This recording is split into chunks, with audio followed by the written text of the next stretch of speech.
പേരെന്താ? ഷുഹൈബ് സുൽവാൻ.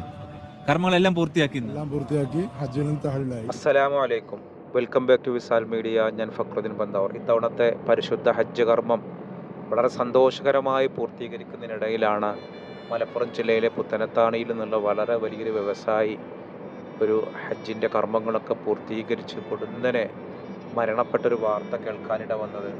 ഹജ്ജ് കർമ്മങ്ങളൊക്കെ പൂർത്തീകരിക്കുന്നതിനിടെയാണ് പ്രമുഖ മലയാളി വ്യവസായി മക്കയിലെ മിനയിൽ വെച്ചിട്ട് അള്ളാഹുവിൻ്റെ റഹ്മത്തിലേക്ക് യാത്രയായത്. ഇന്നാ ലില്ലാഹി വ ഇന്നാ ഇലൈഹി റാജിഊൻ. അള്ളാഹു അദ്ദേഹത്തിന് മഗ്ഫിറത്തും റഹ്മത്തും അള്ളാഹു പ്രദാനം ചെയ്യട്ടെ. മലപ്പുറം ജില്ലയിലെ തിരൂര് കഞ്ഞിപ്പുര സ്വദേശി വാണിയം പീടിയേക്കൽ ഷുഹൈബ് എന്ന് പേരുള്ള ഒരു 45 വയസ്സുള്ള ഒരാളാണ് മിനയിൽ വെച്ചിട്ട് പൊടുന്നനെ ശാരീരിക അസ്വാസ്ഥ്യം പ്രകടിപ്പിക്കുകയും ഒടുവിൽ ഹോസ്പിറ്റലിൽ കൊണ്ടുപോയെങ്കിലും അദ്ദേഹം മരണത്തിന് കീഴടങ്ങുകയും ചെയ്തത്. സിൽവാൻ ഗ്രൂപ്പ് സ്ഥാപനങ്ങളുടെ മാനേജിംഗ് ഡയറക്ടർ കൂടിയാണ് അദ്ദേഹം. ഹജ്ജിൻ്റെ പ്രധാന കർമ്മങ്ങളെല്ലാം പൂർത്തിയാക്കിയിട്ട് മിനയിലെ ടെൻറ്റിൽ വിശ്രമിക്കുന്നതിനിടെ പൊടുന്നനെ ഷുഹൈബിന് ശാരീരിക പ്രയാസങ്ങൾ അനുഭവപ്പെടുകയായിരുന്നു എന്നാണ് അറിയാൻ കഴിഞ്ഞത്. ഉടൻ തന്നെ മിനയിലെ ഹോസ്പിറ്റലിൽ കൊണ്ടുപോയെങ്കിലും ജീവൻ രക്ഷിക്കാൻ കഴിഞ്ഞില്ല. ഹൃദയാഘാതമാണ് മരണകാരണമെന്ന് ആശുപത്രി അധികൃതർ സ്ഥിരീകരിക്കുന്നത്. സ്വകാര്യ ഗ്രൂപ്പിനൊപ്പമാണ് ഷുഹൈബ് ഹജ്ജ് നിർവഹിക്കാൻ എത്തിയത്. എന്തായാലും മയ്യത്തൊക്കെ നടപടിക്രമങ്ങൾ പൂർത്തിയാക്കിയ ശേഷം മക്കയിൽ തന്നെ കബറടക്കാനാണ് തീരുമാനം. പേരെന്താ? ഷുഹൈബ് സുൽവാൻ. കർമ്മങ്ങളെല്ലാം പൂർത്തിയാക്കി ഹജ്ജിൽ നിന്ന് തഹലിലായി. എങ്ങനെ ഉണ്ടായിരുന്നില്ല മുതലൊരു യാത്ര ഏത് രൂപത്തിൽ? തീർച്ചയായിട്ടും കാലാവസ്ഥ നിങ്ങൾ പറഞ്ഞതുപോലെ തന്നെ വളരെ പ്രതികൂലമായിട്ടുണ്ടായിരുന്നെങ്കിലും ഇവിടുത്തെ സംവിധാനങ്ങളെല്ലാം ഓരോ വർഷവും സംവിധാനം ഇമ്പ്രൂവ് ചെയ്തു വരുന്നതുകൊണ്ട് തന്നെ വളരെ സുഖമായിട്ട് തന്നെ കാര്യങ്ങൾ ചെയ്തു തീർക്കാൻ കഴിഞ്ഞു എന്നുള്ളത് ദൈവത്തിന് സ്ഥിതി. പിന്നെ നടത്തം ഒരുപാട് ഉണ്ടായിട്ടുണ്ടാവും, കാരണം ഇത്ര അധികം നടത്തി അടുത്ത കാലത്ത് ഒരു വർഷം ഒന്നിച്ച് നടക്കേണ്ടി വന്നിട്ടുണ്ടാവും. തീർച്ചയായിട്ടും ഇന്നലെ മുസ്ദലിഫ തൊട്ട് ഇന്ന് ജംറയിൽ കല്ലേറുന്നത് വരെ എല്ലാം നടത്തുന്നതായിരുന്നു. ഏകദേശം 15ഓളം കിലോമീറ്ററുകളും നടക്കേണ്ടി വന്നു എന്നുള്ളത് ഹജ്ജിമാരെ സംബന്ധിച്ചിടത്തോളം ഈ കാലാവസ്ഥയിലും ഈ ചൂടിലും വിഷമങ്ങളും പ്രയാസങ്ങളും ഉണ്ടെങ്കിലും ഹജ്ജ് എന്ന് പറയുന്നത് ഒരു എന്താ പറയുക, നമുക്ക് പ്രയാസങ്ങളൊക്കെ അനുഭവിക്കുക എന്നുള്ളതും കൂടിയാണല്ലോ. അപ്പോൾ അത് നമ്മളതിനെ സഹിക്കുക എന്നുള്ളത് തന്നെയാണ്. തീർച്ചയായിട്ടും സന്തോഷമുണ്ട്. ഹജ്ജ് പൂർത്തീകരിച്ച് ഉള്ളൊരു മനുഷ്യനെ കുറിച്ച് ഇസ്ലാം പഠിപ്പിക്കുന്ന ഒരു പാഠം, ഒരു പിറന്ന ഒരു കുഞ്ഞിൻ്റെ വിശുദ്ധിയോട് കൂടിയിട്ടാണ് ഏതൊരു ഹാജിയും എന്നുള്ളതാണ്. അപ്പോൾ അത്തരമൊരു മാനസികാവസ്ഥയും ഒരു ആത്മീയമായ ഒരു പരിവേഷത്തിലുമാണ് ഇദ്ദേഹത്തിൻ്റെ മരണം സംഭവിച്ചത്. ഹജ്ജെല്ലാം കഴിഞ്ഞ് പൂർത്തീകരിച്ച് ഒരു പിറന്ന കുഞ്ഞിൻ്റേതുപോലെയുള്ള ആ ഒരു ആത്മീയമായ വിശുദ്ധിയിൽ തന്നെ അള്ളാഹുവിനെ കണ്ടുമുട്ടാൻ സാധിച്ചു എന്നുള്ളതാണ്.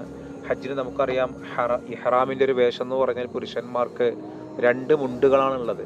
ഇനി മൂന്നാമത്തെ ഒരു മുണ്ട് കൂടി എത്തിയാൽ കഫംപുടയാണ്. അങ്ങനെ മരണത്തിൻ്റെ മറ്റൊരു മുഖമാണ് ശരിക്കും ഹജ്ജ്. അപ്പോൾ അങ്ങനെ ഒരു ഹാജി അദ്ദേഹം ഒരു വീഡിയോയിൽ, മീഡിയ വണ്ണിലൊരു വീഡിയോയിൽ പോലും ഹജ്ജ് വളരെ സന്തോഷകരമായി പൂർത്തീകരിച്ചു എന്നൊക്കെ പറഞ്ഞിരുന്നു.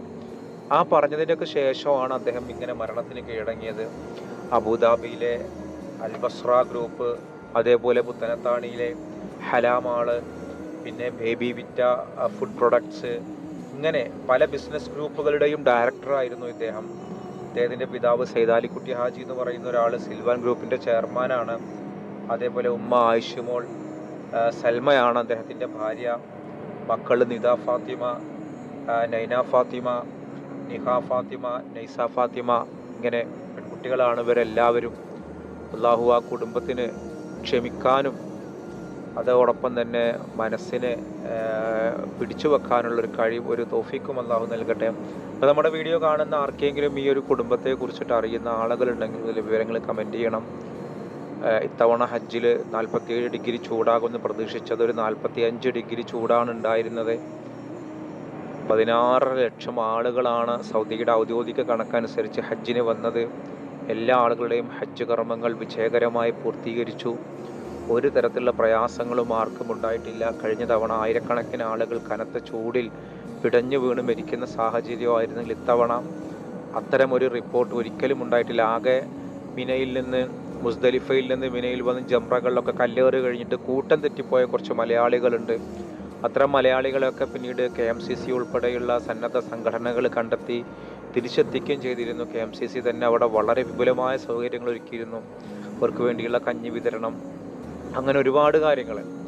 KMCC എത്ര അഭിനന്ദിച്ചാലും അതൊരു എന്താ പറയുക, ഒരു ഭംഗിവാക്കായിട്ട് മാറും. അതോടൊപ്പം KMCC മാത്രമല്ല, ഒരുപാട് സന്നദ്ധ സംഘടനകൾ ഈ രംഗത്തുണ്ടായിരുന്നു. ഞാൻ പൊടുന്നതിന് എൻ്റെ ഓർമ്മയിൽ വന്നത് പറഞ്ഞു എന്ന് മാത്രമേ ഉള്ളൂ. അപ്പോൾ ഇൻഷാ അല്ലാഹ് ഈ ഹജ്ജ് വളരെ സന്തോഷകരമായിട്ട് പൂർത്തീകരിക്കാനും അതിനുശേഷം അള്ളാഹുവിൻ്റെ റഹ്മത്തിലേക്ക് യാത്രയാകാനുമായിരുന്നു. ഇതൊരു ആത്മീയമായിട്ട് നോക്കുമ്പോൾ ഒരു സങ്കടമല്ല. കാരണം ഒരു ഹാജി ഹജ്ജ് കഴിഞ്ഞ് വന്ന് അള്ളാഹുവിൻ്റെ റഹ്മത്തിലേക്ക് യാത്രയാവാന്ന് പറഞ്ഞാൽ ഇനി ആ മനുഷ്യൻ പരിശുദ്ധനാണ്. പക്ഷേ വീട്ടുകാർക്ക് ഉണ്ടാകുന്നൊരു ഭൗതികമായൊരു നഷ്ടമുണ്ട്. ആ മക്കൾക്ക് ഉപ്പയെ നഷ്ടപ്പെടുക, ഭാര്യയ്ക്ക് ഭർത്താവിനെ നഷ്ടപ്പെടുക, മാതാപിതാക്കൾക്ക് മകനെ നഷ്ടപ്പെടുക, അദ്ദേഹത്തിൻ്റെ ബിസിനസ് ഗ്രൂപ്പിലുള്ള ആളുകൾക്ക് അദ്ദേഹത്തിൻ്റെ ബിസിനസ് പങ്കാളിയെ നഷ്ടപ്പെടുക. ഇങ്ങനെ ഒരുപാട് കാര്യങ്ങളുണ്ട്. ആത്മീയമായിട്ട് നോക്കുമ്പോൾ അദ്ദേഹം സ്വർഗസ്ഥനായിട്ട് മാറുന്നു എന്നുള്ളത് സന്തോഷകരമായൊരു അനുഭവം തന്നെയാണ്. അതൊരു ഹജ്ജുമായിട്ട് ബന്ധപ്പെടാകുമ്പോൾ അതൊരു വലിയ ആത്മീയമായൊരു പരിവേശമാണ്. എന്തായാലും നമ്മുടെ വീഡിയോ കാണുന്ന ആളുകൾ, ഇദ്ദേഹത്തെക്കുറിച്ച് അറിയുന്ന ഡീറ്റെയിലൊക്കെ അറിയുന്ന ആളുകളുണ്ടെങ്കിൽ, പരിചയമുള്ള ആളുകളാണെങ്കിൽ, ഞാൻ അദ്ദേഹത്തിനെ കുറിച്ച് ആദ്യമായിട്ട് കേൾക്കുകയാണ്, എനിക്ക് മുൻപ് ഒരു പരിചയവുമില്ല. എന്തായാലും നമ്മുടെ വീഡിയോ കാണുന്ന എല്ലാവരും ഈ ഒരു മനുഷ്യന് വേണ്ടി ദുആ ചെയ്യണം. പിന്നെ നിങ്ങളുടെയൊക്കെ കുടുംബത്തിൽ നിന്ന് പലരും ഹജ്ജിന് പോയിട്ടുണ്ടാവും. അവരൊക്കെ നിങ്ങളെ കോൺടാക്റ്റ് ചെയ്യണമെന്ന് ഞാൻ പ്രതീക്ഷിക്കുന്നു. എനിക്ക് 2-3 പേരൊക്കെ എനിക്ക് വാട്സപ്പിൽ സന്ദേശം അയച്ചിരുന്നു. ഞങ്ങളിവിടെ മിനയിലുണ്ട്, സന്തോഷമാണ്, പ്രശ്നങ്ങളൊന്നും ഇല്ല. അപ്പോൾ നമ്മുടെ വീഡിയോ കാണുന്ന ആളുകളൊക്കെ ഇതുപോലെ ഹജ്ജുമായി ബന്ധപ്പെട്ട് നിങ്ങളുടെയൊക്കെ കുടുംബത്തിൽ നിന്ന് പോയ ആളുകൾ നിങ്ങളെ തിരിച്ച് കോൺടാക്റ്റ് ചെയ്തു എന്നാണ് പ്രതീക്ഷിക്കുന്നത്. ഞാൻ എൻ്റെ അറിവിൽ ഹജ്ജിന് പോയ ആളുകൾ 2 പേരാണ് മലയാളികൾ മരണപ്പെട്ടത്. ഒന്ന് ഹജ്ജ് ചെയ്യുന്നതിന് മുൻപ് ഒരു മലയാളി, പാലക്കാട് ജില്ലയിലൊരു മലയാളി മരണത്തിന് കീഴടങ്ങിയിരുന്നു. ഒരാളിത് ഹജ്ജ് കഴിഞ്ഞ് ഹജ്ജൊക്കെ പൂർത്തീകരിച്ചിട്ട് ഇദ്ദേഹം മരണത്തിന് കീഴടങ്ങി. മറ്റൊരാളും സ്വകാര്യ ഗ്രൂപ്പിലോ അല്ലെങ്കിൽ സർക്കാർ ഗ്രൂപ്പിലോ പോയ ആർക്കും ഇത്തരത്തിലുള്ളൊരവസ്ഥ ഉണ്ടായിട്ടില്ല. എന്തായാലും നമ്മൾ ദുആ ചെയ്യുക. ഇൻഷാ അല്ലാഹ് മറ്റൊരു ദിവസം മറ്റൊരു വീഡിയോയുമായി വീണ്ടും കാണാം. അസ്സലാമു അലൈക്കും. ഹജ്ജിൻ്റെ രാവിൽ ഞാൻ കഅബം കിനാവ് കണ്ട്, ഷജറത്ത് പൂത്ത സുബർക്കത്തിൻ വാതിൽ കണ്ട്, ജന്നാത്തുൽ ഫിർദൗസിൽ ചേരാൻ എനിക്ക് മോഹം, ഹൗലുൽ കൗസർ കുടിക്കാൻ എനിക്ക് ദാഹം. ഹജ്ജിൻ്റെ രാവിൽ ഞാൻ കഅബം കിനാവ് കണ്ട്, ഷജറത്ത് പൂത്ത സുബർക്കത്തിൻ വാതിൽ കണ്ട്, ജന്നാത്തുൽ ഫിർദൗസിൽ ചേരാൻ എനിക്ക് മോഹം, ഹൗലുൽ കൗസർ കുടിക്കാൻ എനിക്ക് ദാഹം. മുത്ത് റസൂൽ തങ്കത്തേരിൽ വരുന്നത് കണ്ട്, ൂറുള്ളിസാനിങ്ങേളാടി കളിക്കണ കണ്ട്, മുത്ത് റസൂൽ തങ്കത്തേരിൽ വരുന്നത് കണ്ട്, ൂറുള്ളിസാനിങ്ങേളാടി കളിക്കണ കണ്ട്, സ്വർണ്ണ കിളികൾ പൂന്തോപ്പിൽ പറക്കണ കണ്ട്, സ്വർണ്ണ പല്ലക്കിൽ സുലൈമാൻ നബിയെ കണ്ട്, സ്വർണ്ണ കിളികൾ പൂന്തോപ്പിൽ പറക്കണ കണ്ട്, സ്വർണ്ണ പല്ലക്കിൽ സുലൈമാൻ നബിയെ കണ്ട്, ജന്നാത്തുൽ ഫിർദൗസിൽ ചേരാൻ എനിക്ക് മോഹം, ഹൗലുൽ കൗസർ കുടിക്കാൻ എനിക്ക് ദാഹം.